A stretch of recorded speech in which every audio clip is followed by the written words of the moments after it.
Nous allons lire à partir du livre de Jérémie, chapitre 2 et verset 1 de l'Ancien Testament. Chapitre 2, Jérémie, verset 1. La parole de l'Éternel me fut adressée en ces mots. Va, écris aux oreilles de Jérusalem. Ainsi parle l'Éternel. Je me souviens de ton amour lorsque tu étais jeune, de ton affection lorsque tu étais fiancé, quand tu me suivais au désert, dans une terre difficile. Israël était consacré à l'Éternel. Il était les prémices de son revenu. Tous ceux qui en mangeaient se rendaient coupables. Et le malheur fondait sur eux, dit l'Éternel. Écoutez la parole de l'Éternel, maison de Jacob. Et vous, toute famille de la maison d'Israël, ainsi parle l'Éternel. Quelle iniquité vos pères ont-ils trouvé en moi, pour s'éloigner de moi, et pour aller après des choses de néant, et n'être eux-mêmes que néant? Ils n'ont pas dit, où est l'Éternel? Qui nous a fait monter du pays d'Égypte? Qui nous a conduits dans le désert, dans une terre aride et pleine de fosses, dans une terre où règne la sécheresse et l'ombre de la mort, dans une terre où personne ne passe et où n'habite aucun homme? Je vous ai fait venir dans un pays semblable à un verger, pour que vous en mangiez les fruits et les meilleures productions. Mais vous êtes venus et vous avez souillé mon pays, et vous avez fait de mon héritage une abomination. Les sacrifices n'ont pas dit, où est l'Éternel? Les dépositaires de la loi ne m'ont pas connu. Les pasteurs m'ont été infidèles. Les prophètes ont prophétisé par Baal et sont allés après ceux qui sont d'aucun secours. C'est pourquoi je veux encore contester avec vous, dit l'Éternel. Je veux contester avec les enfants de vos enfants. Passez aux îles de Kittim et regardez. Envoyez à Kédar, observez bien et regardez s'il n'y a rien de semblable. Y a-t-il une nation qui change ses dieux, quoiqu'ils ne soient pas des dieux? Et mon peuple a changé sa gloire contre ce qui n'est d'aucun secours. Amen. Dieu est amour.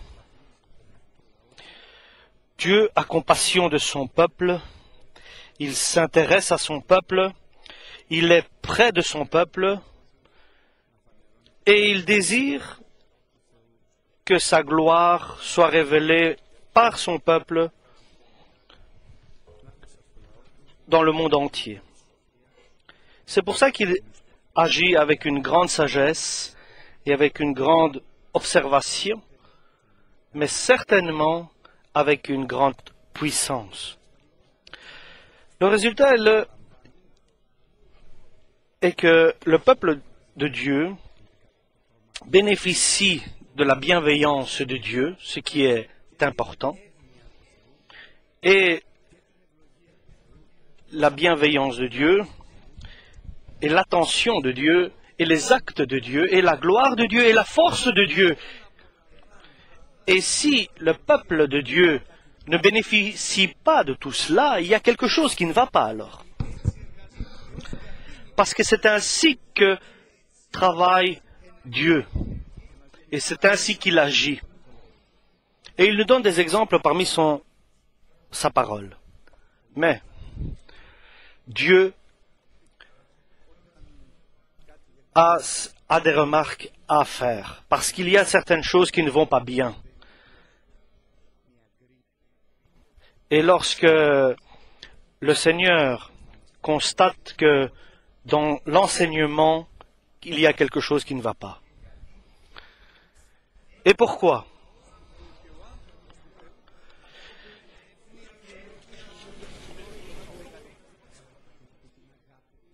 Donc, l'homme de Dieu bénéficie de la bienveillance de Dieu, de la présence de Dieu, de l'attention de Dieu. Quand? Et pourquoi? Le peuple de Dieu ne bénéficie pas de ces choses qui proviennent de Dieu. Donc, va à Jérusalem, Dieu dit à Jérémie, pour annoncer ces reproches et ces remarques que j'ai à faire à mon peuple. Et dis-leur, je me souviens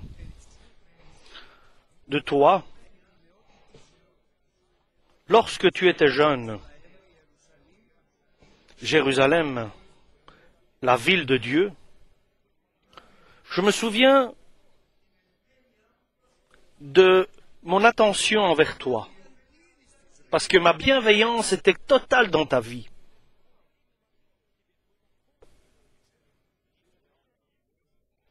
Et nous savons que le Seigneur regarde avec bienveillance son peuple lorsque son peuple craint la parole de l'Éternel et accomplit sa volonté. Et Dieu se souvient, lorsque tu étais au début, combien j'étais bienveillant à toi. Et je me souviens de ton amour que tu avais vers moi, lorsque nous avons décidé de nous fiancer, donc entre le peuple d'Israël et Dieu. Et mon attention était immense vers toi, et ton amour vers moi était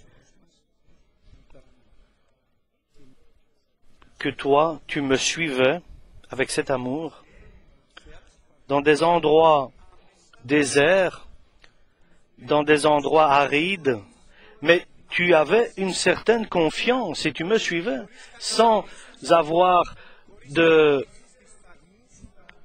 d'hésitation ou de remarques.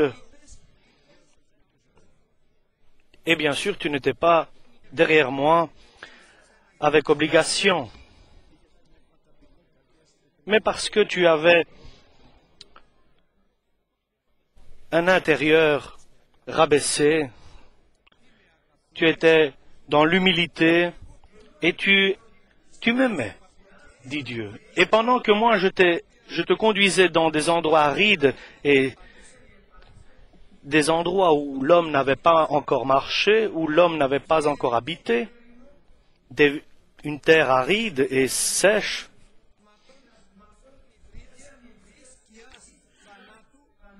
où il y a l'ombre de la mort qui existait. Et toi, à cause de les relations que nous avions entre nous, tu me suivais immédiatement et avec une totale confiance, tu me suivais. Et dans mes directives et dans mes commandements. Et alors Israël, le peuple de Dieu, était saint, sanctifié, séparé pour moi. Il appartenait totalement à moi, comme les premières prémices que l'agriculteur récolte. C'était un peuple qui était séparé pour moi, et moi j'étais son Dieu. Mais, maintenant il exprime sa douleur, ou pourquoi as-tu changé? Que s'est-il passé pour toi? Qui vous a changé? Pourquoi vous avez écouté la parole et vous pensez à autre chose?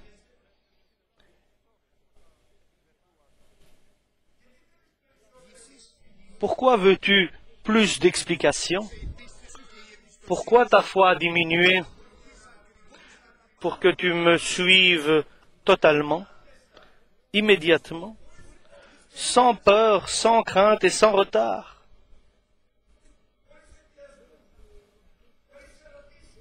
Sans question. Est-ce que tu as trouvé une injustice en moi?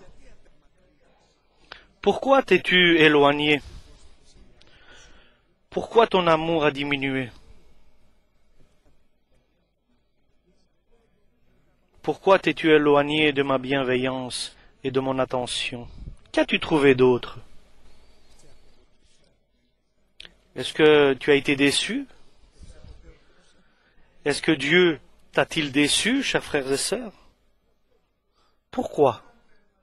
lorsque nous marchions sur une terre déserte, dans un endroit où il y avait l'ombre de la mort, pourquoi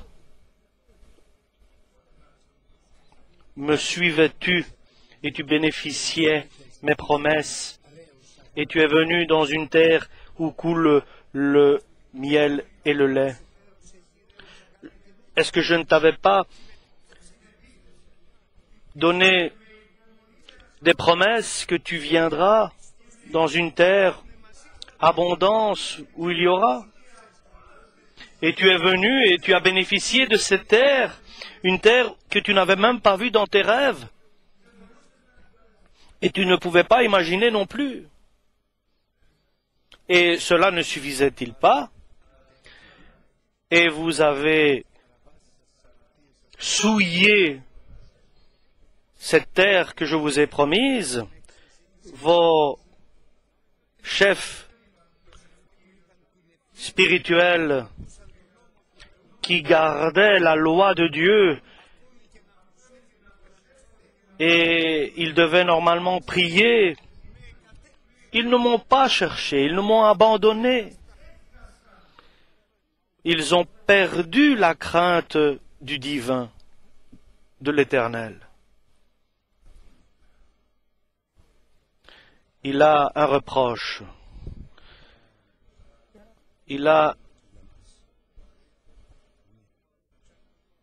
Dieu se lamente parce qu'il veut savoir pourquoi tu as abandonné ton premier amour, pourquoi tu as abandonné ta patience, et où es-tu, comment es-tu devenu? Tu es devenu quoi? Tu étais là où il y avait des eaux vives et tu t'es creusé des puits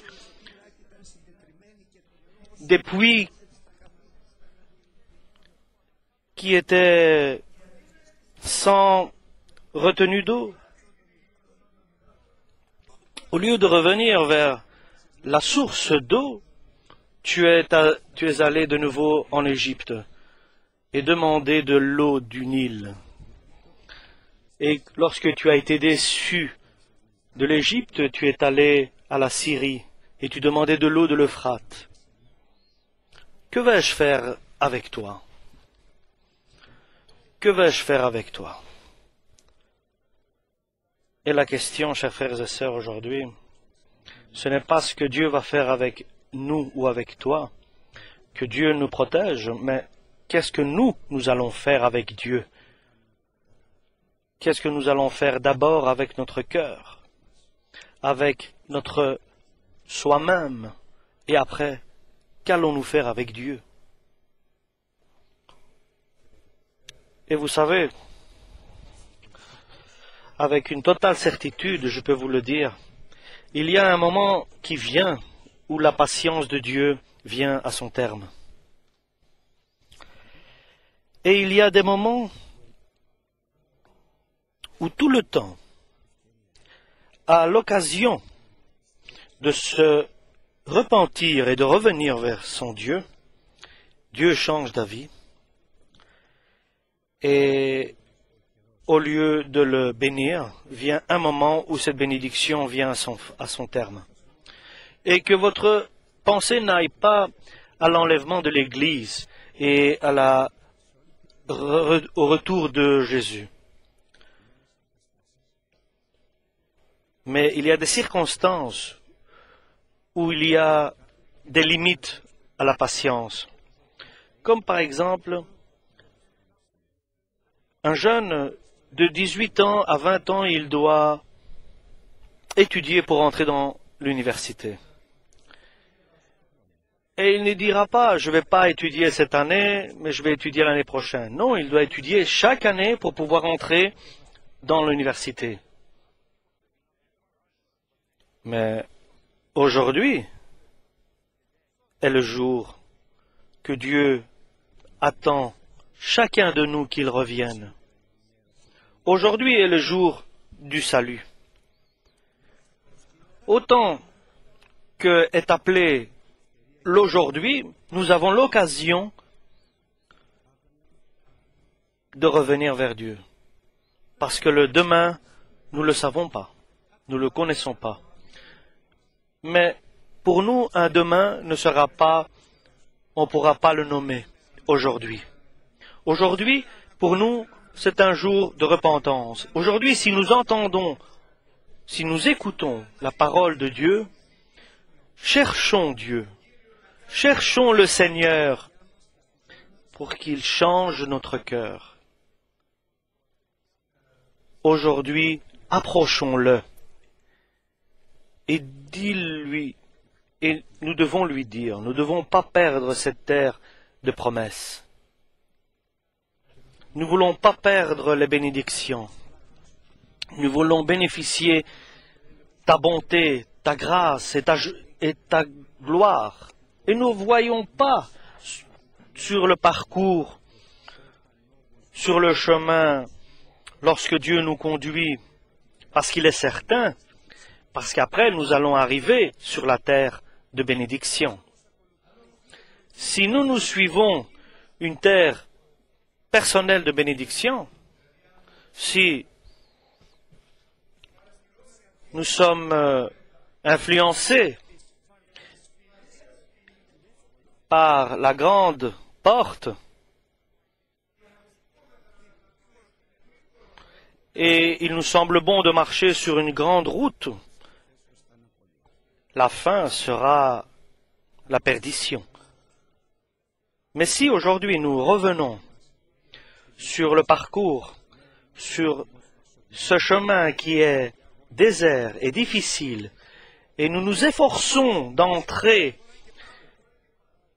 par la petite porte, ce qui signifie que chaque fois nous devons nous rabaisser, nous devons nous abaisser pour passer. Mais moi, je veux faire la volonté de Dieu. Moi, je veux que Dieu me conduise. Mes chers frères et sœurs, nous devons savoir pour ce que nous voulons, et si nous voulons suivre le Seigneur, nous devons nous rabaisser, marcher dans l'humilité.